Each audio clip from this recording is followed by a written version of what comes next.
Bonjour et bienvenue dans le podcast Les Jeux du Sport. Aujourd'hui, je reçois Florent Filion sur le podcast qui va nous parler de sa prochaine aventure d'Ultra Trail. Il va participer à l'Ultra Terrestre, une course d'environ 220 km pour à peu près 13 500 mètres de dénivelé.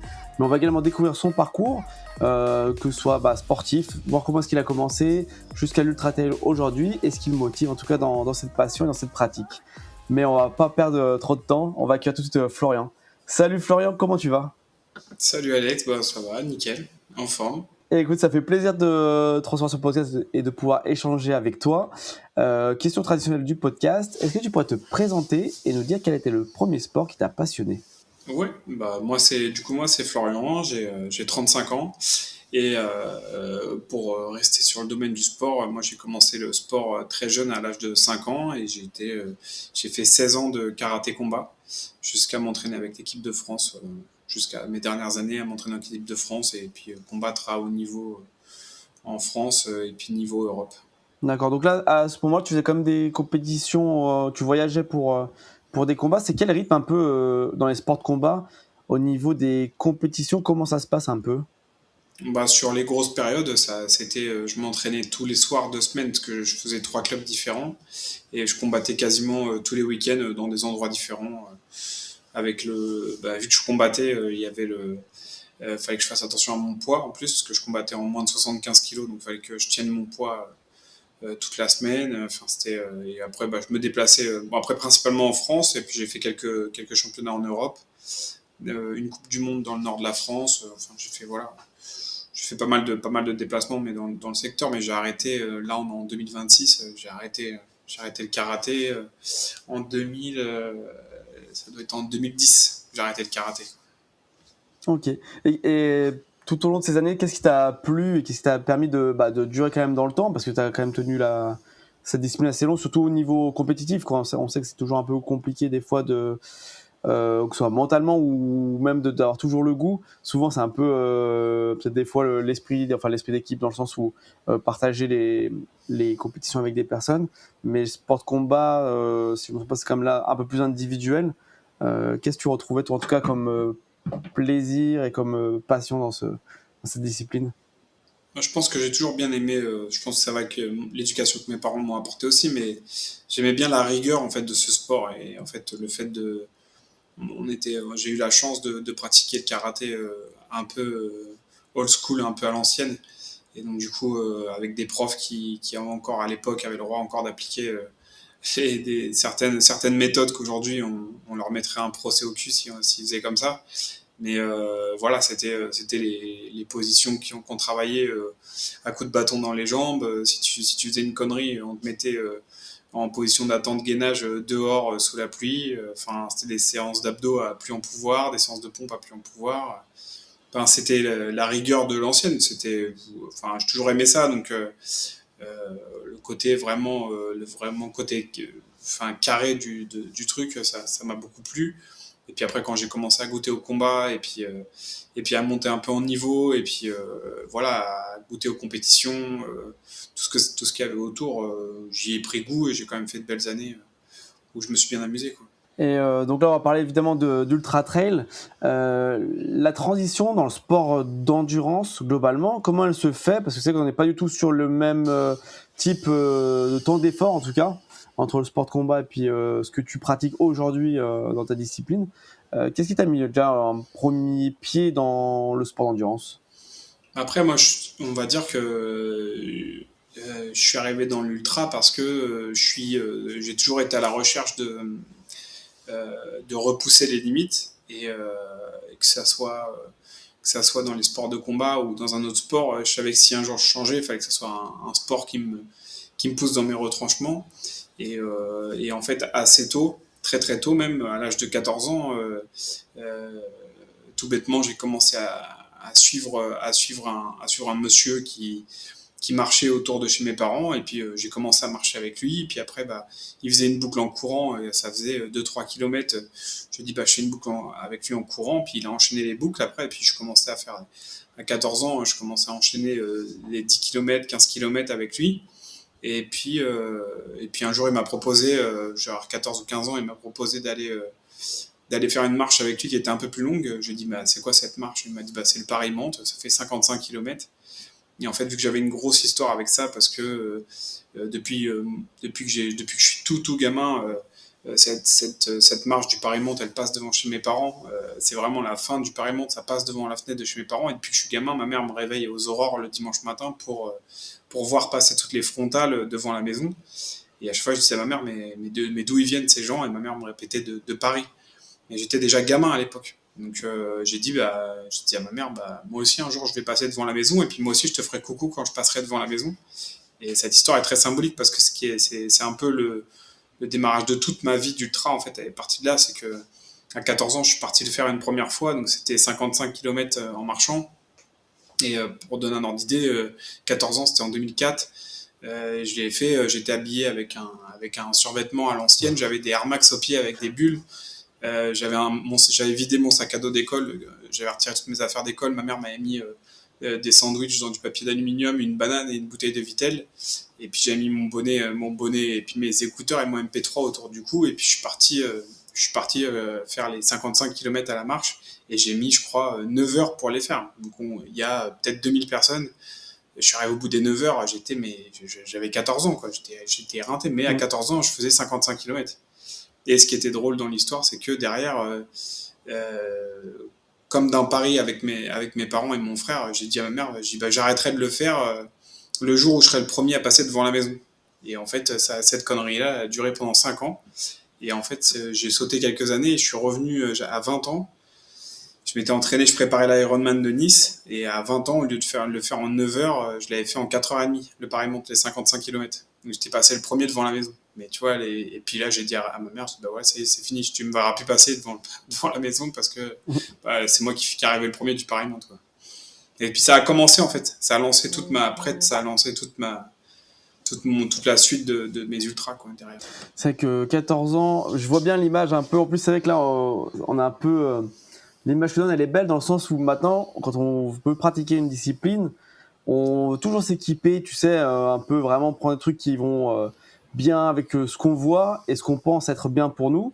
Et en fait, il y a une époque où quand même, bah, les gens qui couraient même des ultras trail, ceux qui faisaient des ultra trail à l'époque, ils partaient avec bah, vraiment bah, pas grand chose. Quand on voit des photos, on se demande, aujourd'hui, on a l'impression que c'est même plus faisable presque de faire ça, alors que finalement, c'est les mêmes personnes. Peut-être que bon, aujourd'hui, c'est sûr qu'il y a un peu plus de.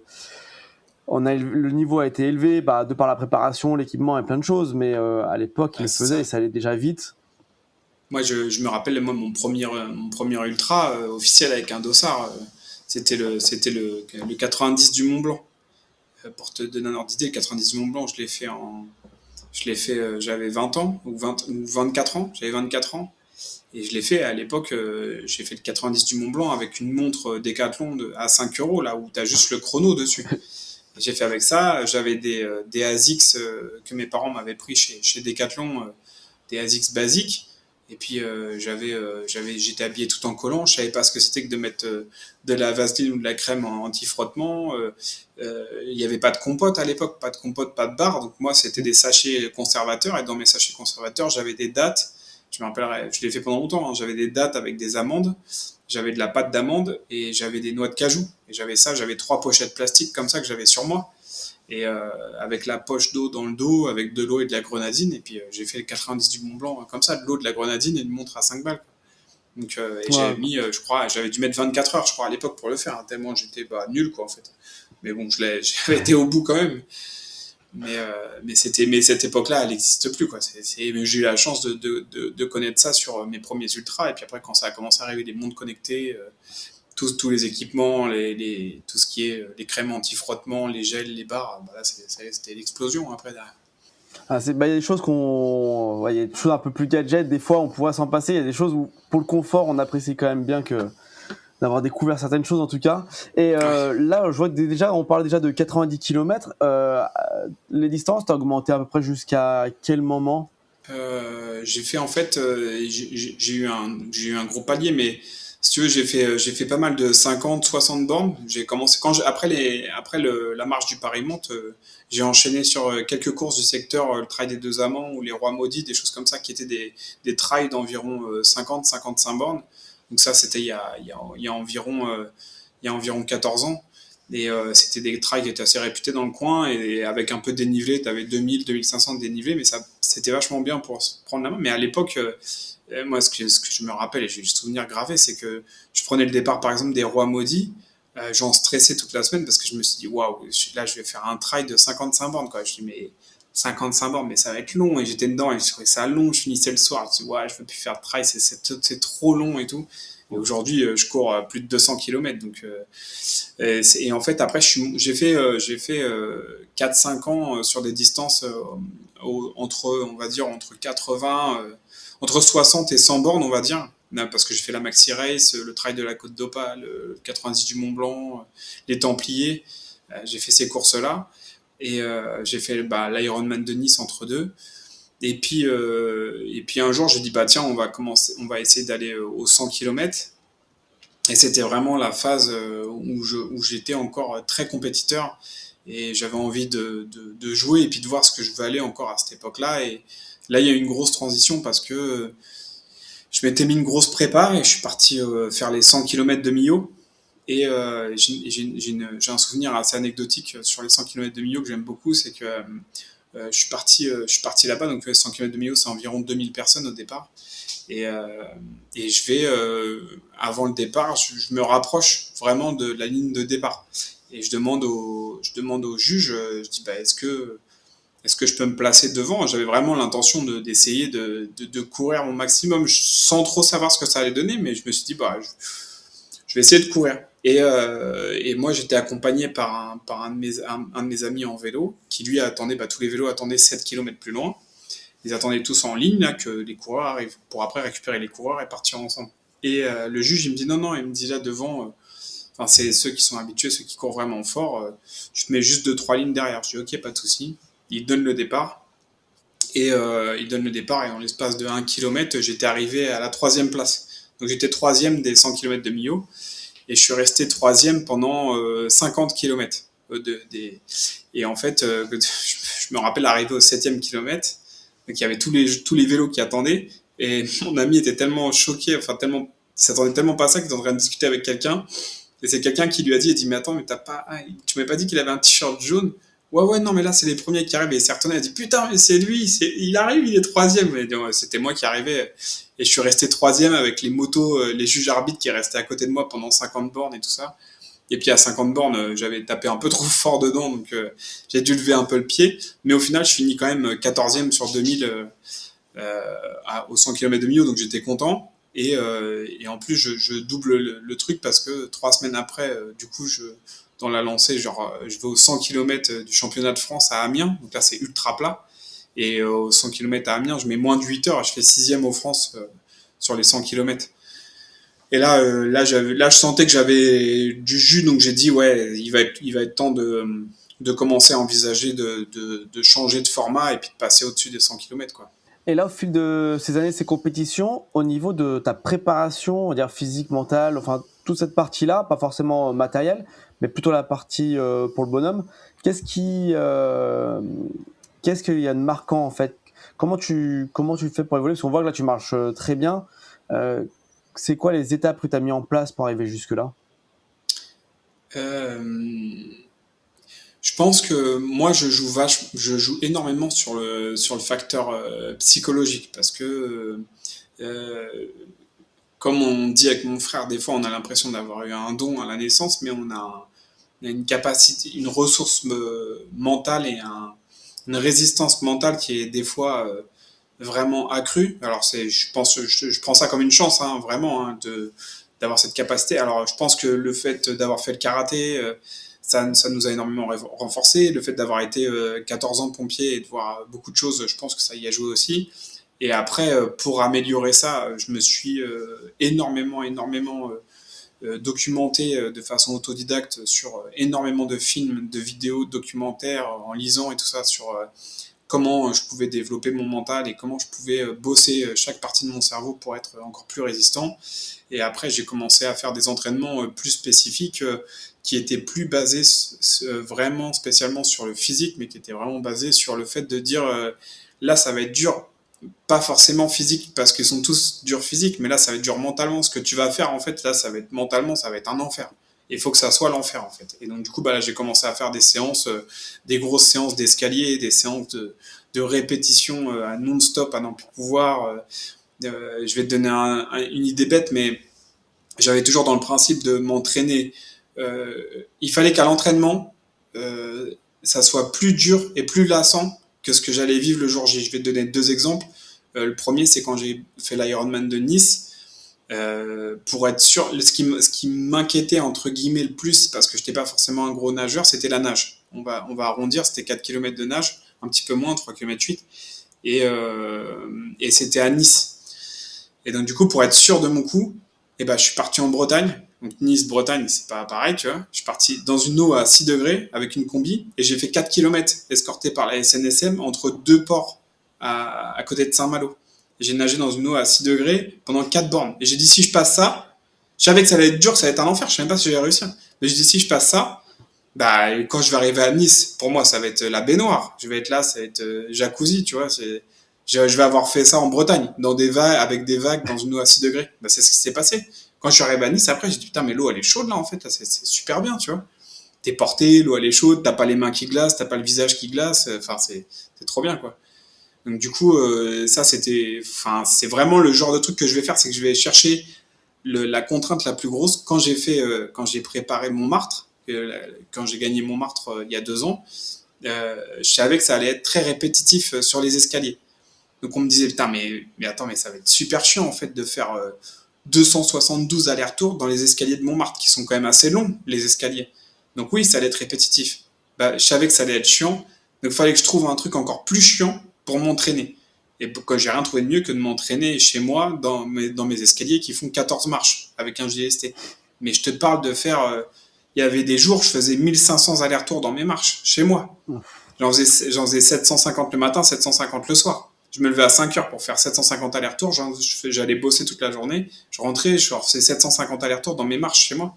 Mais c'était super chiant. Je gueulais. J'étais tout seul chez moi, je gueulais dans mes marches. Je disais, t'es qu'un con, je m'insultais de tous les noms.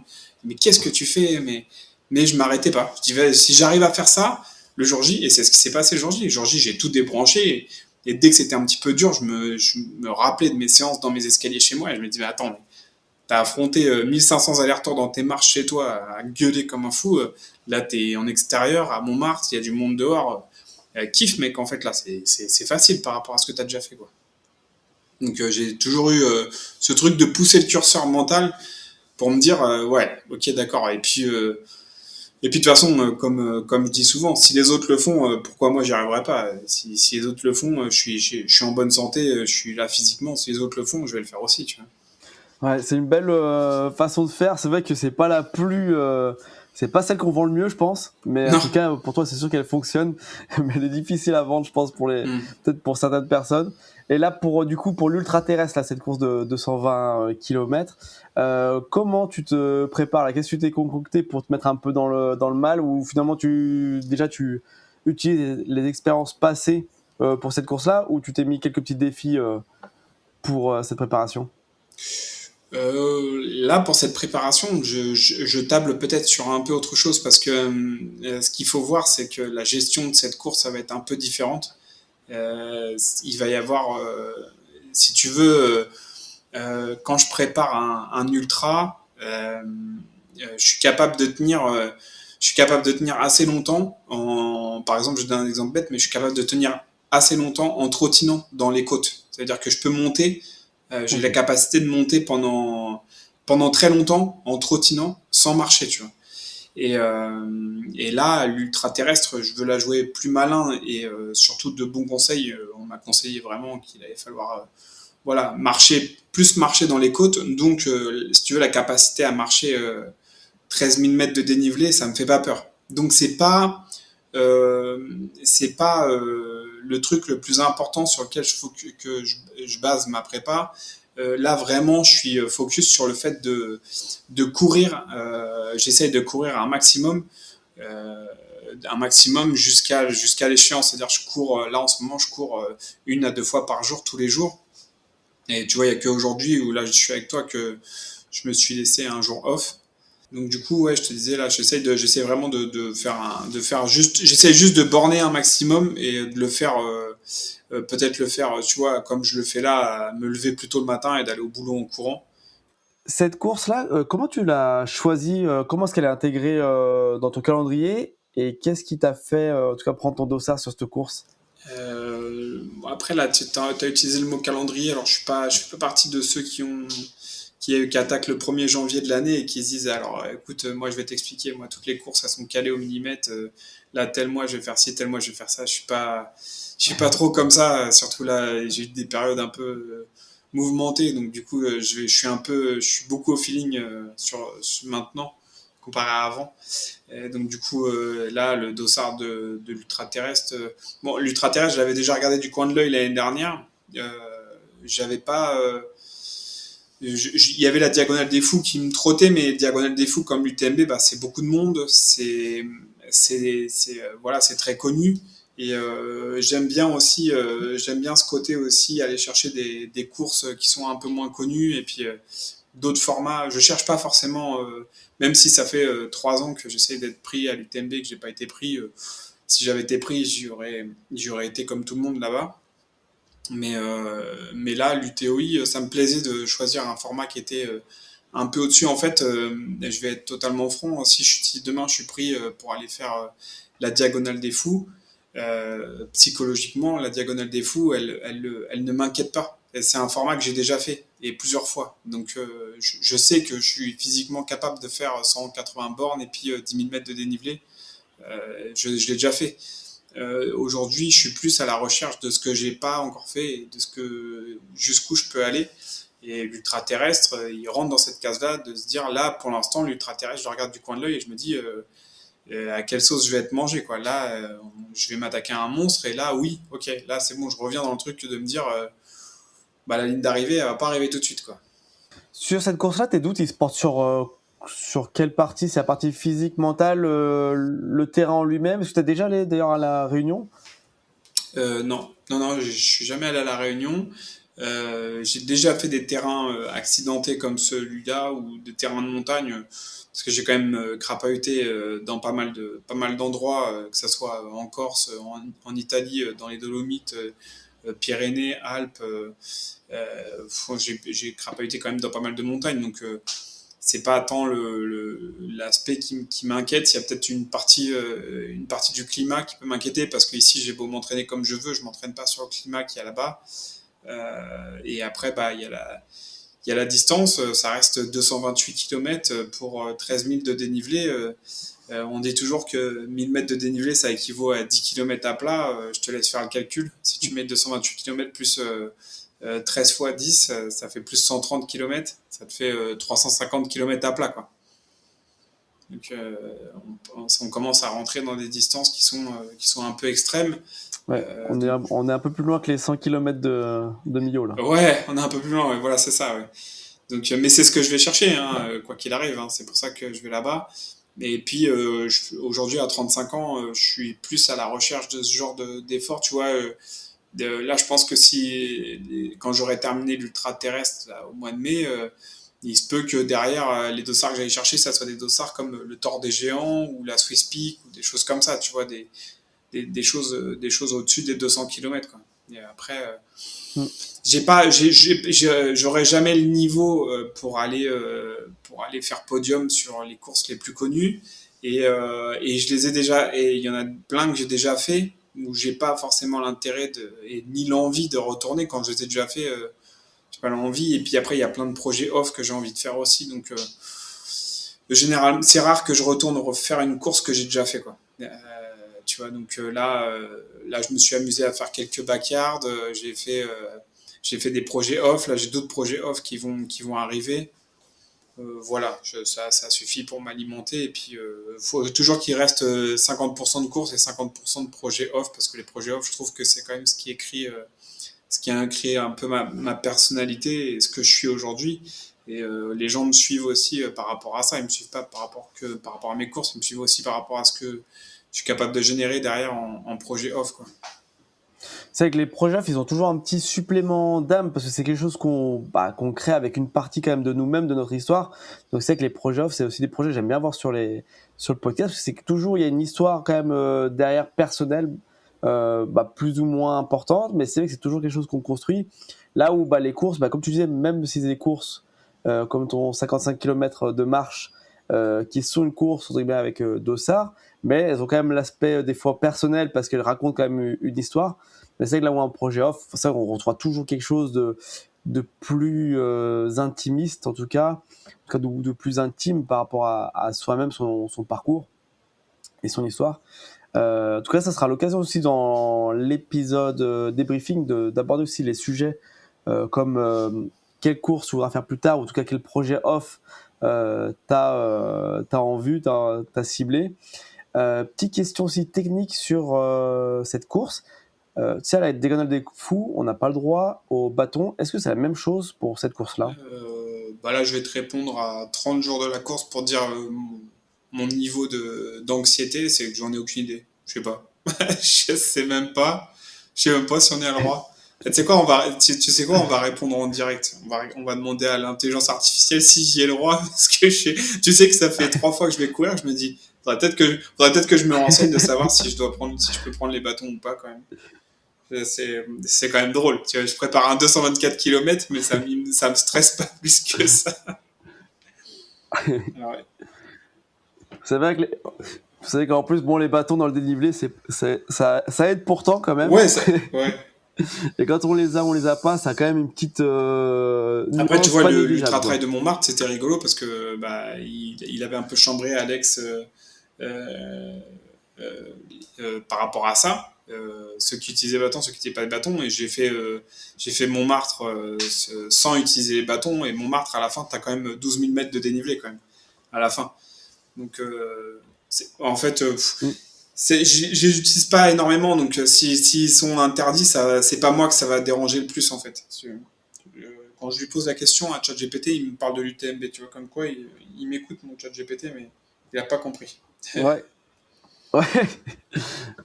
Et je crois il attend encore que Ah, ton je te inscription ouais. soit validée pour Je te l'UTMB, j'ai jure. l'impression. Mais ouais, non, je sais pas. Moi, je sais pas. Même l'intelligence artificielle, je crois qu'il sait pas. Ah, Non, bâton, après, je pense bâton que c'était autorisé. propre. Voilà. Enfin, j'ai pas l'info, C'est mais autorisé. C'est autorisé. autorisé? Ouais, c'est autorisé. Ouais. Les bâtons sont autorisés. D'accord. Ouais, ouais. Ah, ok, parce que vu que je savais pas si c'était c'était le Grand Raid qui interdisait ou c'était par rapport à l'île en elle-même. Parce que Alors, bon, en mais soi, les bâtons étaient après interdits le ou grand raid, il y a plutôt beaucoup de monde. déconseillés, on va dire, pour.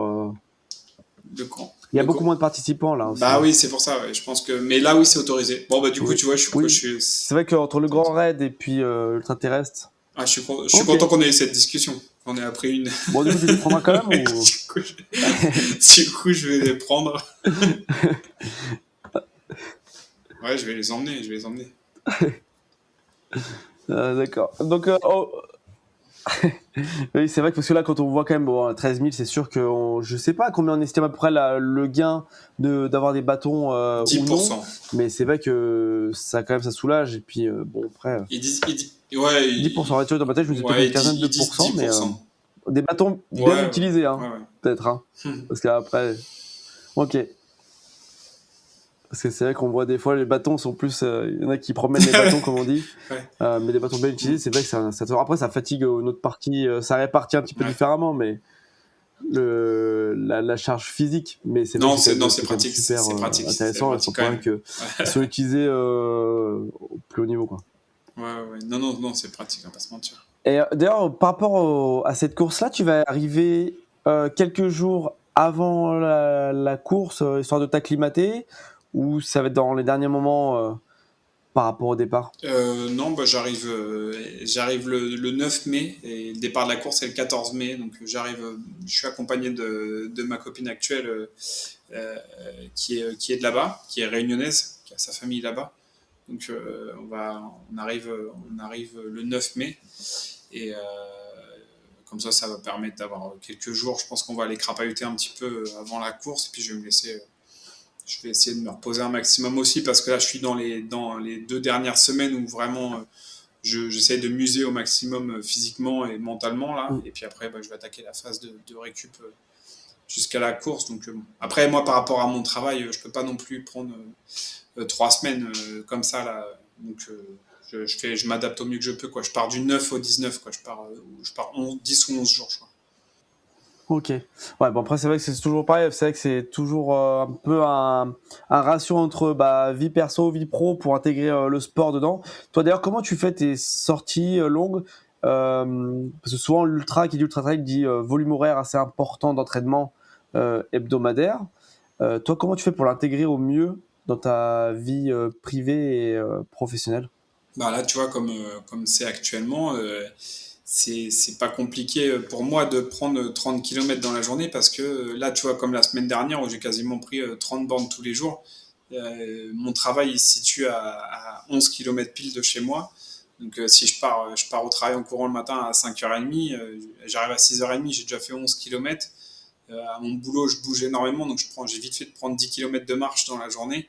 Mais le soir, je rentre en faisant un petit détour ou deux petits détours.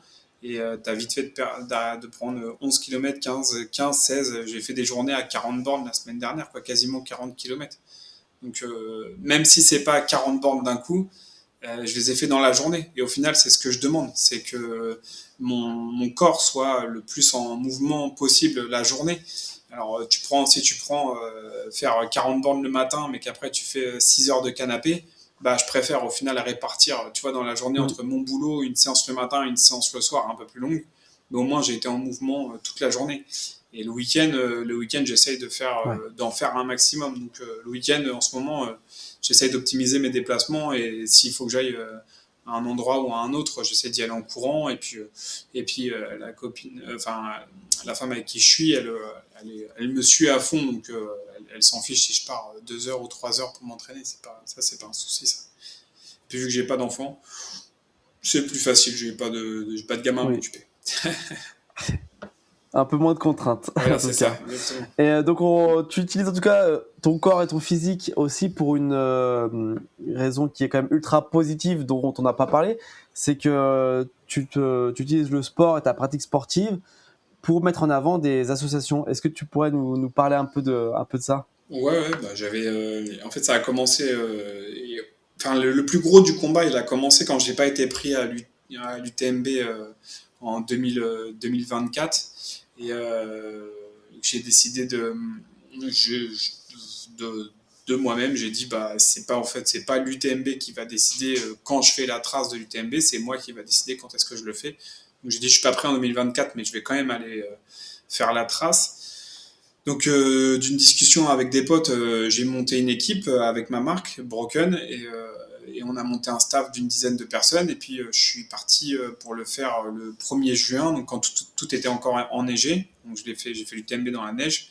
Mais de ce projet-là, on a dit, bah, quitte à aller faire un truc de ouf où on va documenter, moi, je serais d'avis de rechercher des sponsors et d'aller lever des fonds pour à l'époque, j'avais la fille d'un ami de la caserne qui était atteinte par une maladie rare. Et puis, j'ai dit, bah écoute, moi, je vais me servir de ce projet-là pour lever des fonds. Je pense qu'aller faire l'UTMB en off dans la neige, on va peut-être réussir à heurter quelques personnes. Et puis, au final, on a heurté pas mal de personnes parce qu'on a levé 10 000 € pour les enfants malades. Et quand on est revenu de ce projet-là, on a dit, bah en fait, on a été pas mal sollicité. Le film avait bien marché. Et puis quand ça retombe, tu dis bah en fait le projet il était trop bien, il était trop bien. On va pas s'arrêter là en fait, on va continuer, on va développer, on va trouver des idées, on va continuer. Et en fait de fil en aiguille, on a fait à chaque fois qu'on faisait un projet, on arrivait à lever 2, 3, 4, 5 000 euros. J'ai fait Paris à la plage en courant, en live, en solo, avec un vélo qui me suivait. On a levé 5 000 euros. On a lancé une association dans le sud, l'association One Media pour la petite Liga. Eux, depuis, bah, c'est pareil, ils génèrent pas mal de fonds. On a fait de l'Ultra Celia, où on a traversé les montagnes dans le Beaufortin, tout ça, où on a levé pas mal de fonds aussi. Et donc, du coup, ça a généré beaucoup de choses autour de nous, autour de la marque, autour de Broken, la marque que j'ai déposée. Et donc, du coup, maintenant, aujourd'hui, on est suivi par pas mal de monde. on a créé une course officielle, la Broken Race, qui a lieu une fois par an et qui commence à pas trop mal marcher. Là, on vient de faire la deuxième édition où on a fait carton plein. J'avais ouvert 300 places, j'avais 300 participants et qui a généré pas mal de fonds. La petite LIA pour qui on se battait allait monter. Tous les gens étaient sensibilisés. On a reçu des messages énormes. Enfin, je vais donner un exemple bête, mais tu vois, je suis allé supporter des amis à moi à un trail le week-end dernier, là, à côté de chez moi. Et je suis toujours habillé pareil, en noir, tout en noir, avec ma casquette broken. Et puis, j'étais sur le bas-côté en tant que supporter. Et puis, ça m'a énormément touché parce que c'était un petit trail avec 300-400 personnes au départ de ce format-là. Et il y a des gars qui se sont arrêtés. Alors, c'était le départ. Et juste pour me tendre la main en me disant putain, mec, ce que tu fais, c'est trop bien. En fait, t'arrêtes jamais parce que on te suit, ce que tu fais. Enfin, il y en a un qui s'est arrêté pour prendre une photo avec moi et il me dit ouais, je prends une photo parce que franchement, je t'avais jamais vu, mais enfin, tu sens qu'il te voit pas comme les autres profils des élites, tu vois, il te voit juste comme le mécène, comme le mécène, tu vois, le mec qui passe un message et qui associe le sport extrême à la levée de fonds, aux causes, au caritatif. Et en fait, bah ouais, aujourd'hui j'ai pris part à ça parce que je me suis dit, bah, ma passion c'est l'ultra, et en plus de ma passion, je peux me servir de ça pour aider les gens, alors pourquoi je le ferais pas? Comme quand j'avais couru 200 km autour de la caserne des pompiers pour relever des milliers d'euros pour les orphelins des sapeurs-pompiers, je l'avais fait avec le cœur, tu vois. Je l'ai pas fait pour. Moi, j'ai plus rien à prouver. J'ai fait de la compétition à haut niveau. Ma vie, je suis très bien dans ma vie. J'ai rien à prouver du tout. Je fais ça parce que ça me fait plaisir de le faire, en fait. Donc, tant que je pourrais le faire, je le ferai toujours. Bon, en tout cas, c'est super cool comme démarche de ta part et j'espère qu'en passant ce message-là sur le podcast, ça va donner encore un peu plus de résonance à tout ça. Et en tout cas, ça fait plaisir de voir des gens comme toi qui sont motivés, qui profitent aussi que ce soit du sport ou d'autres disciplines, que ce soit des fois ça peut être de l'art ou pas mal de choses dans ce genre-là, pour mettre en avant des associations. Et c'est vrai qu'ici on parle de sport, mais il y a tout plein de choses et de moyens pour mettre en avant des associations. Et voilà. C'est ça. En tout cas, ça faisait plaisir d'en parler Exactement. et d'avoir un mot là-dessus. Pour revenir sur la course, l'objectif que tu as sur cette course-là, c'est lequel? Que ce soit, on peut parler que ce soit de temps, de position, de conditions physiques quand tu termines. Ça peut être tout un tas de choses. On n'est pas obligé de parler en tout cas de données spécialement en tout cas. Bah là, l'objectif, il est clair. J'ai vu qu'il y avait François Daen qui s'était inscrit. C'était de montrer à François Daen ce que c'était qu'un vrai coureur. Donc, du coup, donc première ligne, et si on respecte son milieu, c'est première ligne. Voilà. Alors, me connaissant plus sérieusement, je sais que je vais me mettre devant parce que je sais que je vais partir un peu plus fort parce que s'il y a bien quelque chose que j'aime dans l'ultra, c'est pas être emmerdé. Donc, du coup, si j'aime pas me taper, j'ai vécu ça il y a 10 ans en arrière où tu pars milieu de peloton et au premier single, t'es à la file indienne dans le premier single et il y a rien de pire que de marcher à la queue leu avec tous les mecs devant qui te pètent au nez parce qu'ils ils ont des problèmes gastriques. Moi, je veux plus vivre ça. Donc, du coup, je pars devant. Et puis après, je pars un peu plus fort. Donc, forcément, après, faut que je sois dans la gestion. Mais en tout cas, ouais, c'est sûr que je vais partir devant et je vais essayer de m'accrocher. Je vais essayer de m'accrocher au maximum. Bien sûr que j'ai toujours la fibre en moi d'un compétiteur. Donc, quoi qu'il arrive, je vais me bagarrer. Je vais pas me laisser faire. Je vais pas me laisser faire comme j'ai toujours fait jusqu'à présent. Même sur mes derniers ultras, les deux derniers Ultimate Man, je fais podium. Enfin, je vais toujours jusqu'au bout de ce que je peux faire. Mais là, je pense que sur un format comme ça, il va falloir quand même peut-être partir fort, mais après, il va falloir rentrer vite en gestion et puis profiter des phases de relance et de plat pour essayer de gagner du temps, parce que voilà, j'ai la capacité à pouvoir relancer assez régulièrement, même au-dessus de 100 km, je peux relancer en courant sans problème. Donc, essayer d'être malin, mais oui, bien sûr que je vais aller me bagarrer. Ça, c'est. Je me suis pas entraîné comme un fou pour regarder, pour fermer le peloton, quoi. Et ben, en tout cas, hâte de découvrir tout ça dans l'épisode de débrief qu'on calera ça après cette course-là pour voir comment ça s'est passé et voir si les résultats seront aux attentes de tes objectifs et que ce soit le cas ou non. En tout cas, tu es toujours bienvenu sur l'épisode, sur le podcast, excuse-moi. Et ce sera toujours un plaisir en tout cas de débriefer tout ça et de voir ce qui a fonctionné, moins fonctionné et surtout avoir ton ressenti même sur l'île, sur la course, l'événement, l'organisation, les bénévoles. Tous ces points-là, en tout cas, ce sera des points qu'on pourra aborder sur l'épisode débrief. On arrive sur le mot de la fin. Tu sais, c'est un moment où tu pourras avoir le podcast pour toi le temps que tu veux, pour raconter ce que tu veux. Il n'y aura pas de censure normalement, mais en tout cas, tu pourras.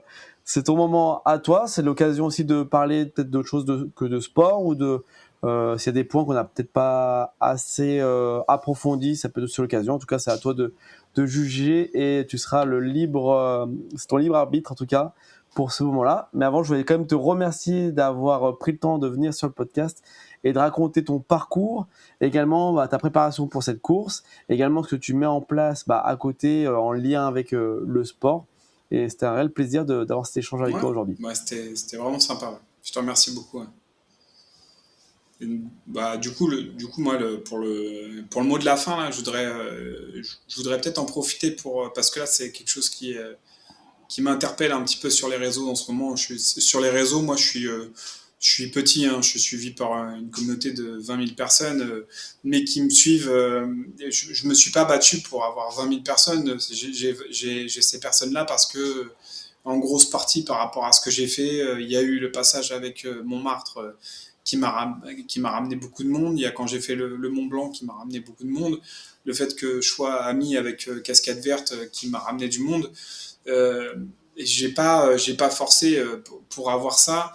Et aujourd'hui, je veux pas que, j'ai pas envie qu'on se perde en fait dans le trail et dans le, dans ce que, dans les messages qu'on passe et dans l'esprit qu'on avait il y a quelques années en arrière où le trail c'était vraiment ce sport outdoor qui générait beaucoup de valeur. Aujourd'hui, le milieu du trail et du tra-trail, il est en pleine expansion. Et qui dit pleine expansion dit générer des personnes plus jeunes qui vont vouloir surfer sur l'influence et qui vont marcher, donc qui vont devenir très influents et qui derrière vont emmener une communauté avec eux, qui vont vouloir faire du copier-coller, qui vont vouloir être comme eux, qui vont vivre au travers d'eux. Moi, si j'ai un message à passer aujourd'hui, c'est que peu importe ce que tu fais, en fait, que ce soit du trail ou peu importe un autre sport ou de l'art, comme tu disais tout à l'heure, je pense que le plus important pour toi jusqu'à la fin de tes jours, c'est de de rester celui que t'es, en fait. De rester celui que t'es. Et j'ai un exemple très concret où je ne citerai pas de nom, mais il y a une personne que j'apprécie sur les réseaux, qui a un grand palmarès, qui a gagné des grosses courses et tout ça, qui se laisse influencer par une autre personne qui a beaucoup plus d'influence, mais juste par le côté, juste pour se dire, bah, c'est cool parce que lui, il a de l'influence, et puis ce qu'il propose là, c'est sympa. Mais non, en fait, reste qui tu es. T'es une machine de guerre. La personne qui est en face, c'est juste un influenceur. Il a même pas la cheville de ce que toi t'as fait. T'as remporté des courses à plus de 60 heures. Non, en fait, faut qu'on reste nous-mêmes et pas qu'on se laisse justement tomber dans ce piège de l'influence et de tout ce qui est ces mouvements actuels, dire je veux faire, tiens, il y a lui qui a fait ça, c'est super cool, enfin moi aussi, tiens, je vais faire une vidéo comme ça va marcher, je vais faire des milliers de vues et puis ça va être trop bien, au détriment de ta personnalité, au détriment de qui tu es vraiment. Non, en fait, si tu as des choses à partager, partage ce que toi tu es vraiment et reste celui que tu es. Moi, en tout cas, je changerai jamais, je resterai toujours celui que je suis. Si demain j'ai décidé de tout envoyer péter pour aller faire un off, même si ça plaît à personne, j'en ai rien à faire. Si j'ai décidé d'aller traverser la mer en Bretagne dans une eau à 6 degrés parce que ça me plaît, bah, j'irai traverser la mer en Bretagne, tu vois. Mais enfin, juste rester qui on est, parce que je pense que quand ça sera la fin, qu'on regardera sur notre lit de mort, on se dira, bah, je suis resté moi-même du début à la fin et franchement, c'était vraiment cool, tu vois. et j'ai pas eu besoin des autres, tu vois. Donc, ouais, c'est juste en ce moment, c'est ce petit mouvement-là qui me perturbe un petit peu, quoi, ce mouvement de l'influence dans le trail et du running qui me perturbe un petit peu, quoi. C'est pour ça, surtout le message de rester soi-même, quoi. Je pense que c'est important. Très bon message en tout cas. Et où est-ce qu'on peut te suivre? Parce qu'on n'a pas parlé de tes réseaux. Est-ce que tu peux faire un petit coup de pub là pour qu'on puisse te suivre? On peut me suivre sur Instagram sous le nom Florian Filion ou sous Iron2F, parce que ça fait 10 ans que j'ai ce nom-là qui me suit en tant que coureur. Donc, sous le nom Iron2F sur Instagram, c'est là où je suis le plus actif, quoi. Et bah allez vous abonner à Florian. Et puis bah, on se retrouve pour l'épisode débriefing dans quelques semaines, j'imagine. Et puis bah, en tout cas, c'est avec plaisir que d'ici là, on va suivre ta course. Je vais essayer de relayer un petit peu aussi sur le compte du podcast pour voir bah, où est-ce que tu en es, le résultat, et surtout essayer de diffuser au maximum cette aventure que tu as entrepris en t'inscrivant à cette course-là. Ok, bah, je te remercie Alex, super. Bonne fin de journée à toi. Salut, Ciao. ciao. Florent. J'espère que cet épisode t'a plu. Si c'est le cas, n'hésite pas à le partager avec tes proches et à donner ton avis en laissant une note sur ta plateforme d'écoute. Cela contribuera à augmenter la visibilité du podcast et à avoir des invités toujours plus incroyables. Et pour ne rien manquer des prochains épisodes, je t'invite à t'abonner au podcast. Et nous, on se retrouve très bientôt pour une nouvelle aventure.